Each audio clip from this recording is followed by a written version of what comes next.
โอเคเนาะทุกคนมื้อนี้เราสิมาเบิ่งขั้นตอนวิธีการเฮ็ดเลือดแปลงเป็ดเนาะว่า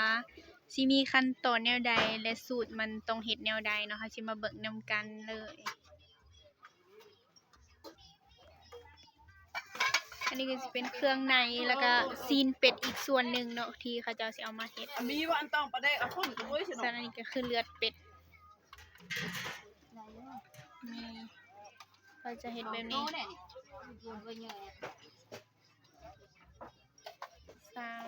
4 5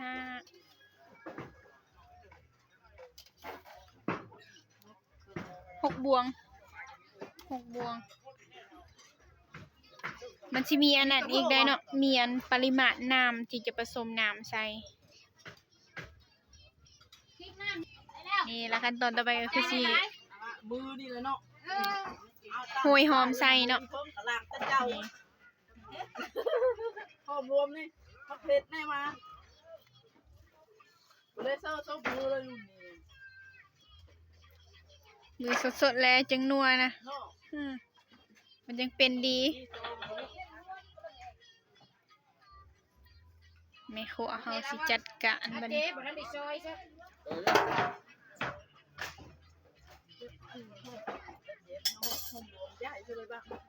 ใครได้เคยกินเลือดแปลงแซ่บบ่แต่อันนี้บ่เคยลองจักเทื่อ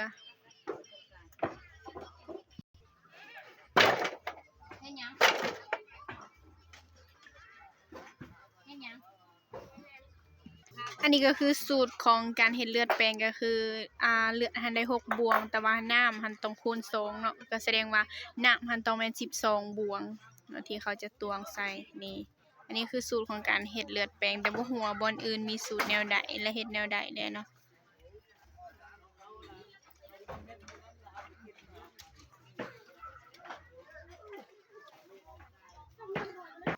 อันนี้คือส่วนที่เฮ็ดแล้วเนาะหลังจากนั้นปาไว้ประมาณ5หรือว่า10นาทีเลือดมันก็สิกามขึ้นมาแล้วหลังจากนั้นก็สามารถเอาไปกินได้เลยเนาะอันนี้ต้องใส่น้ำ20บวงแล้วคูณ2สูตรนี้เป็นสูตรอันเป็นแล้วเนาะสูตรนี้เนาะสูตรตายตัวละ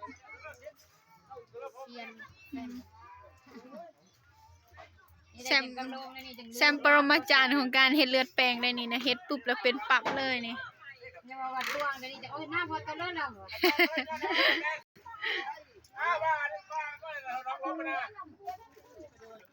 อายเสร็จแล้วเฮ้อจ้ะ เด้โอ้เด้เป็นไวเนาะไปโยนไปเลยโยนมาหาเลยอันบ่ว่าหาบ่มีก้นวาง เดี๋ยวไปไวเลยบ่โยนไปเลย5 นาทีนี้นะเขาคั่วยังมาควร เอามือนี่เลยเนาะ ลืมสูตรนี่อันนี้คือใส่ข้าวคั่วอันนั้นเป็นแล้วอันนั้นเนาะ ทีเนี่ยน้อย เป็นไวขนาดยังบ่ฮอด5นาทีซ้ำ เอาเขาละเซียนแล้ว สุดยอด เด้อเอิ้นไปสมาเด้อผู้ใจเด้อ โอ้ยหน้าคนแน่ อันนี้ส่วนหลายผู้ชายเนาะสิกินเนาะอันนี้ส่วนหลายนะผู้ชายเขามากินเลือดแปลงเป็ด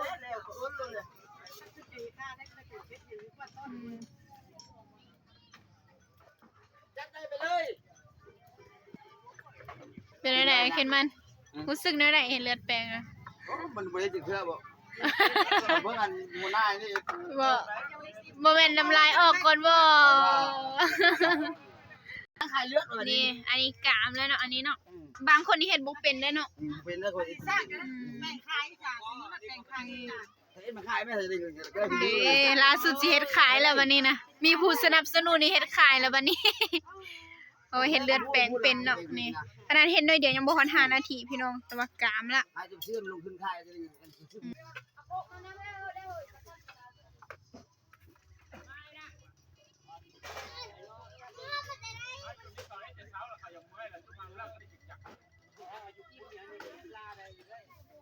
อันนี้คือเลือดแปลงเป็ด